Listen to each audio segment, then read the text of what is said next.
So today we're going to talk a little bit about some coffee stuff, which these right here, and I don't think you can see it all that well. I wish I could get a little better. Those are called Quakers, and they're immature, unripe beans. Now, this coffee comes from Ethiopia, and it's a natural process coffee. I'm going to put up a piece about that, but this is what was roasted. You see that? And there's the Quakers. Okay? So, a few Quakers, okay, not a big deal. But when you've got a whole bunch like this, there's 28 of these in a 4-ounce sample roast, that's not going to be a good situation. Part of the problem with naturals is the tastes are different, and that's like in this particular one, you're getting some berries and the way it's processed and all that kind of stuff. But because there's virtually no mechanization to the process, it's all by hand. When these beans are in their green form, it's really hard to tell that these are immature versus these that are perfectly fine. With mechanization, there's ways you can tell that. So the natural coffees have some really unique tastes. You know, berries, strawberries, blueberries, various scents and tastes.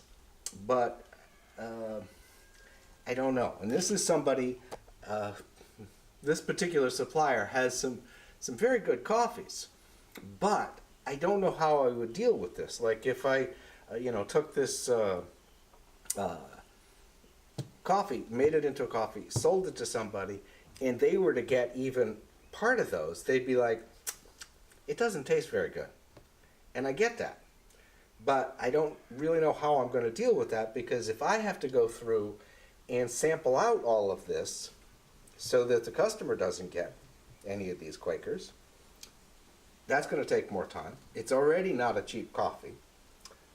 So I'm really not sure. So I'm going to just show you a little short piece on how the natural process works with coffee, because there's three types. There's the natural process, there's a honey process, and then there's the wet process. So today we're going to look at the natural process.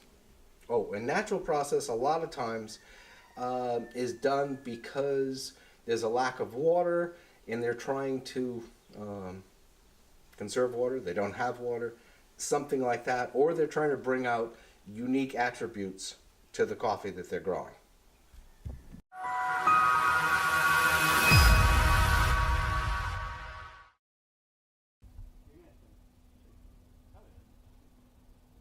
Okay, so this is where they're producing some of our naturals. The thing when they're producing naturals here is, first of all, the cherry quality have to be like perfect. So they do the normal sorting and cherry selection in the farms, in the fields, just after picking. Naturals is basically when you take the cherry with the fruit, the skin, everything intact, and you put them straight on the drying tables and dry them down to what you see here, which is like a resin stage. So that develops a completely different flavor profile from what you actually get when you are doing the normal fermentation and washing. So it's a very characteristic flavor. In our industry, it's, the industry is divided. Some love it, some hate it, some are in between. In our opinion, a good natural, when prepared well, it can be a great coffee. And it's also one of the most complicated processes. Technically, it's very simple, but to get a good natural, it's very hard.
So this particular coffee that I just made is a micro lot coffee, which means it comes only from one farm. So this farm, this coffee bean doesn't come from a whole bunch of other places. It's just from this one place. So that's why it's kind of a little bit of a specialty, because there's only so much of it, because there's only so much of the farm. So he can only produce so much. So we're going to see what this one, I haven't had this one before, so I'm going to see what this one tastes like. It's got a good smell, but I test it to see how it does from, you saw me sniffing it, what smells, aromas it has there, and then as it cools, what are the aromas change, and then also what are the tastes when it's hot, when it's cooler, when it's cold. That way I can see if it's a good cup all the way through. If it's not, eh.